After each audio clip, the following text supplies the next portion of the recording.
Hi, this is Eric the Parts Doctor, and today we're going to go over the 7 things to check if your Whirlpool dishwasher is not cleaning your dishes. These instructions also apply to other Whirlpool Corporation dishwasher brands including KitchenAid, Maytag, Jenn Air, Amana, and more.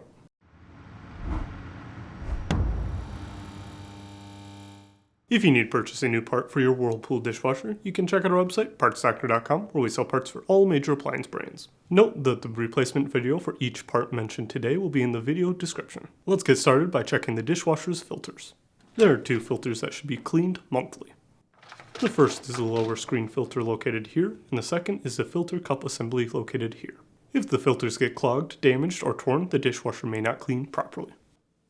Next, let's look at the spray arms. This model of dishwasher has 3 separate spray arms located here, here, and here.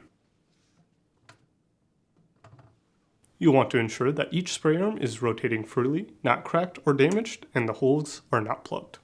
If the spray arms are damaged or plugged, the dishwasher's cleaning performance will be reduced. Additionally, if the spray arms are clogged beyond cleaning and are not rotating properly, we recommend replacing them. Now, let's check to ensure the dishwasher is draining properly. There are several reasons your dishwasher may not be draining. These include clogged or kinked drain hoses, a broken, clogged, or obstructed drain pump, bad wiring, or a bad control board. For more information on specifics of why your dishwasher may not be draining properly, you can check out the video in the description below. Next, we'll look at the water diverter system. The diverter system consists of a diverter disc, which is located underneath the pump cover in the dishwasher's tub, and the diverter motor, which is located here on the bottom of the sump assembly. The diverter motor turns the disc to switch the flow of water between the upper and lower spray arms during operation. If either the motor or disc is broken, the dishwasher may not clean properly. Now let's check out the detergent dispenser. The detergent dispenser releases detergent and rinse aid during the wash cycles to help clean and dry the dishes. A bad detergent dispenser can cause the detergent or rinse aid to not release at the correct times, potentially hindering the dishwasher's cleaning ability.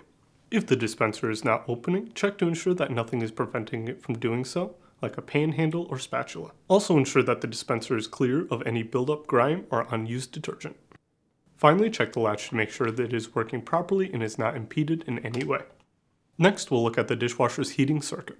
The dishwasher's heating circuit heats water during certain parts of the wash cycle to help clean dishes. If the heating circuit fails, the dishwasher may not clean properly. Please reference our video linked in the description below on how to locate the tech sheet for more information on troubleshooting the heating circuit. Finally, we'll look at the soil sensor assembly. The soil sensor, also called the turbidity sensor or optical water indicator, measures how dirty the water is. The dishwasher uses this information generated by the sensor to adjust the length of some cycles depending on how dirty the water is. The thermistor is used to measure water temperature in the dishwasher. If the part fails, it can cause the dishwasher to not heat, dry, or wash properly. That's it for today's video, and if you found this video helpful, make sure to leave a like and comment below, and for more videos like this, please consider subscribing.